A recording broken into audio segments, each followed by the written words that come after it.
Yo, what's up everybody? Welcome back to Real Comic Book Talk. I'm here with my man Ted Secor. He has this independent comic called Apama. He also has another one called Tap Dance Killer.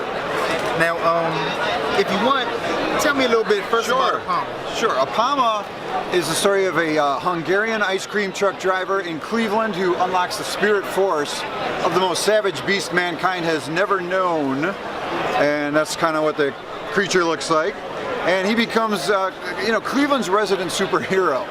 And what's unique about our book is this guy drives an ice cream truck. So he's not brilliant like Peter Parker, not wealthy like a Tony Stark, Bruce Wayne, based loosely on guys I used to change tires with in my dad's shop. Regular person. Regular guy. Okay. And you are on board from the top. So we kind of build up a classic rogues gallery as we go, where you're not trying to catch up with 50 years of backstory. Yeah, right. Okay. Right on.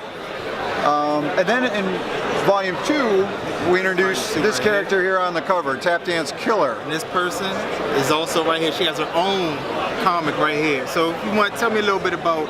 All right, Nikki St. Clair is a mega talented actress who gets cast in a horror show musical as the Tap Dance Killer.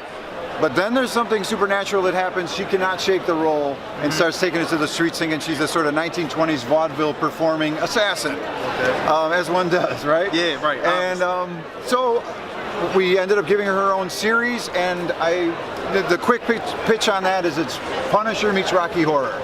Okay, that actually sounds real cool. Thank you. So what was some of your inspiration, especially for Apama and also Tap Dance Killer? What made you decide to want to... So my buddy Milo Miller and I, we wrote this movie, a script, and we're huge comic book fans, but before we ever got into making comics, we were filmmakers, okay? And we wanted to do a movie that had our love of comics baked into it. So this is about a guy who has an idea for a superhero.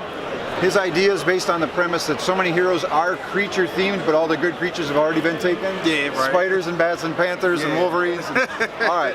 So he makes up the Apama to be his superhero, like based on an animal that's so powerful yet stealth it was just never discovered by mankind.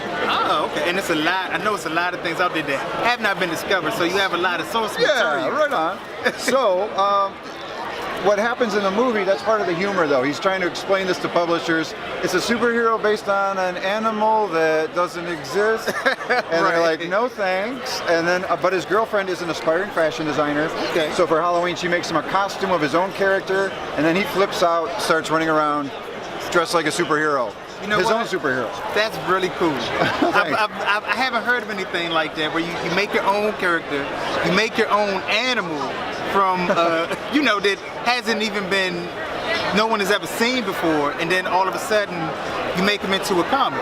That's real cool. Well, so the movie debuted at Comic-Con International, played film festivals, and people who saw the movie said, there's really nothing like this Apama thing that he keeps talking about. Right. So we're like, we did issue 1 on our website digitally just to see if we could, draw some interest in the film.